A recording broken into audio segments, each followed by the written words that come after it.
In 1995, I was a 14-year-old skateboarder.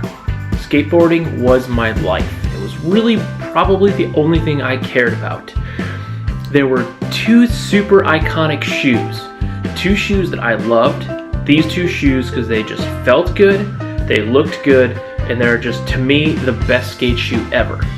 One of them was the Airwalk Series 1. The other was the ES or S Shoes Sal 23. Last year, ES Shoes launched the Sal 20 in honor of their 20th anniversary as a company. Well, that's gone and passed, but this year they came out with this. You'll notice the ES logo here. Well, if you flip this backwards, it looks like a 23, which is why the Sal 23 was the Sal 23. I had a ton of these shoes. Now, the only super disappointment is that it has this tan gum sole, where the original, as you can see from the picture I put up, has a black sole on it. These look a little bit off-white too, where the other ones were pretty much a pure white. You can kind of see the difference between the mesh on the tongue and the suede on the shoe. I saw these and I couldn't help myself. This is like it. This is an icon from my youth. It brought me back to being 14 years old, skating the crappiest spots we had because there aren't any good spots in Scranton, skating the brick pyramids in Taylor by the police station, throwing your board in a bush when the cops drove by, the DIY spots we built everywhere, the benches that we got in trouble for dragging out and grinding and sliding on at the Kmart, just all the crazy places, all the schools we skated, it just immediately all of those memories came back. So for 40 bucks, I got these because it just made me feel good inside.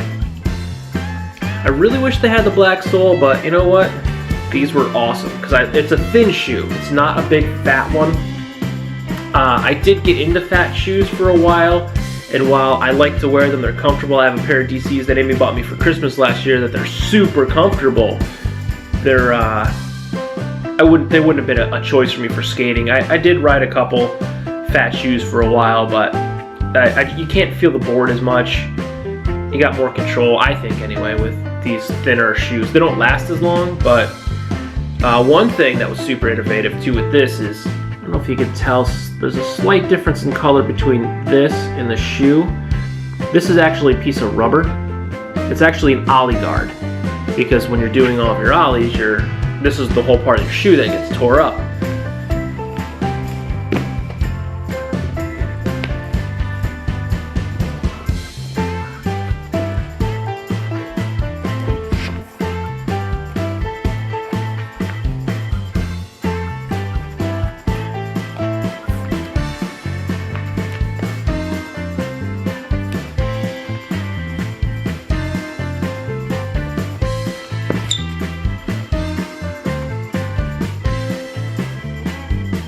Lighting though.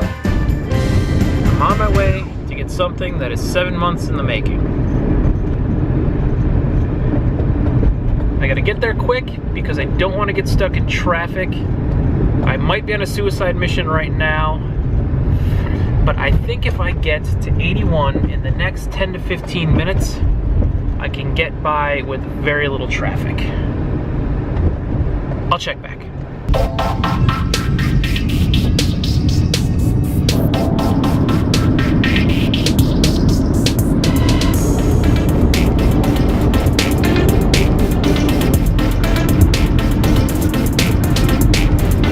Well, we were doing good till we got up by the mall. There's an accident in the opposite lane across the street from the mall, but everyone's rubbernecking in my lane, and everyone in the other lane is driving super slow.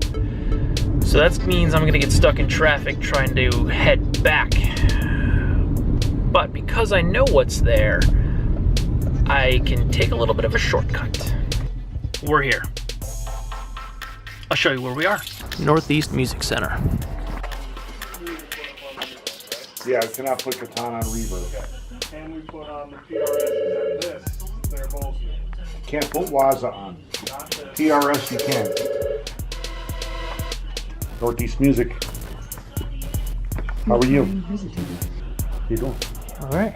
Yeah. Gold top looking okay? Yeah. Came out great. Saw photos on Facebook earlier. Yeah, I'm real happy with it.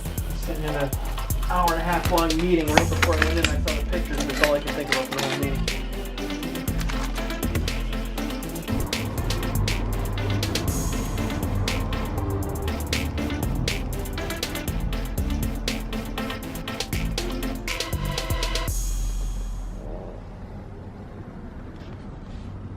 So that's what we went to pick up. Now we have to wait in this. I've been waiting 7 months for that. The story behind that guitar is I sold that through MyLesPaul.com. It's got to be 11 months ago now. And when the guy received it, the headstock was broken off it. He shipped it back, and then the headstock was completely off it. I shipped it via FedEx. So, warning, do not ever ship FedEx. They are the absolute worst. I fought with FedEx for months and months to get them to pay the claim on my guitar. I'll tell you now, I never got paid from them. So I ate the entire purchase and just the repair. They wouldn't even pay for the repair of the guitar. Here's the story. I sold the guitar. I packaged it like I've packaged every other guitar I've ever sold. I'm not new to the selling guitars and shipping them game. I had this thing packed solid. Well, I guess not FedEx solid. When it arrived and I got pictures of the guitar broken, I knew I was going to have to refund the guy his money, and he shipped the guitar and pay for return shipping. So not only did I pay for shipping once, I had to pay for shipping twice, which I did not get reimbursed for either. I shipped it to him. I had to mail out a shipping label for him to ship it back, and by the time I got back, the headstock was completely off that guitar. The box was completely caved in on the bottom right-hand side of the box. Like, the box was definitely dropped or thrown, or both, because the bottom of the box was completely crushed, and the entire side of the box was like squished and caved in. So it hit so hard that the entire length of the side of the box was messed up. You could see like the crease, it was like bent in half. So it hit so hard that it bent the box in half all the way up. First, FedEx immediately denied the claim and said I didn't show them any photo damage at all. And I sent them about 20 photos, 22 photos I think, and there were 3 or 4 photos of the guitar before I shipped it, showing that it was not broken. I actually had it hanging by the headstock from a guitar hanger to prove that it was not broken. And then the other 15 or 20 photos were of the guitar broken. I sent another 30 or 40 photos. I went to town and just sent them so many photos of the guitar broken, and I forget what their excuse was that time. So I just kept, every time I sent more and more photos. I just kept sending photos, just kept sending photos. Long story short, it was like 3 or 4 months of fighting with them. I got nowhere, so I took it to get repaired, and I brought it to Jack at Northeast Music Center. He's done repairs for me in the past, nothing this extensive. He did some cosmetic repair to a Martin of mine, and it's as flawless as it could possibly be.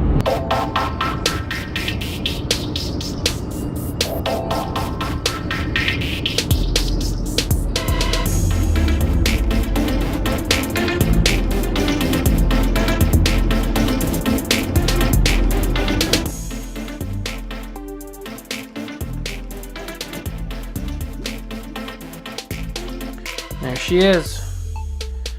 Over 7.5 months I waited for this. I highly doubt you're going to be able to see this.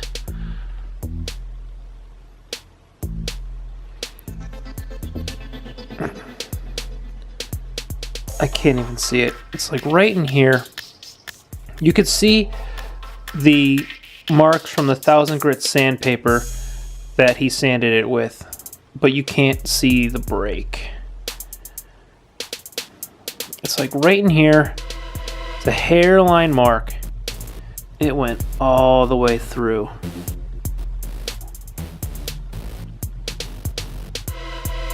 It's easier and better if I just put the pictures on the screen the way it looked before it happened. but I shipped it. It was cracked and hanging on. When I got it shipped back, it was completely off. The only thing holding it together were the strings and this piece here. This piece is called the truss rod cover, or the TRC. It was dangling. It was literally like just hanging there. I'm surprised the TRC didn't break. I'm surprised this TRC didn't break because of all the bouncing around. I'm sure it did, because I guarantee they weren't gentle returning it either. But it's tuned up now.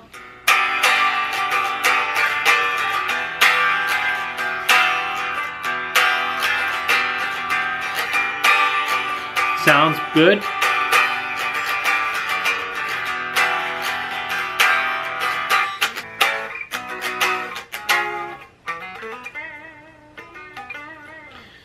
All in all, I'm satisfied. I like the work. The work is flawless. It's the best work I possibly could have hoped for with how severe of a break this was. I'm disappointed it took me 7.5 months to get it back. I knew it would take a while because Jack is a perfectionist. He does make sure that everything he works on is perfect. And that's why he just couldn't let it go. That he said there was a little spot for the past couple weeks that every time he cleared it over and it dried, it just sank back into the guitar.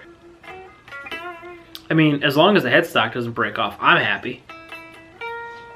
That's all I wanted. I just wanted the guitar to be playable. I hadn't planned on selling it again, because now it's not worth nearly as much as it was. If you like this or any of my other videos, please remember to like, comment, share, and subscribe. You can subscribe by clicking that big red button down below or hitting my floating head at the end of this video. Thank you.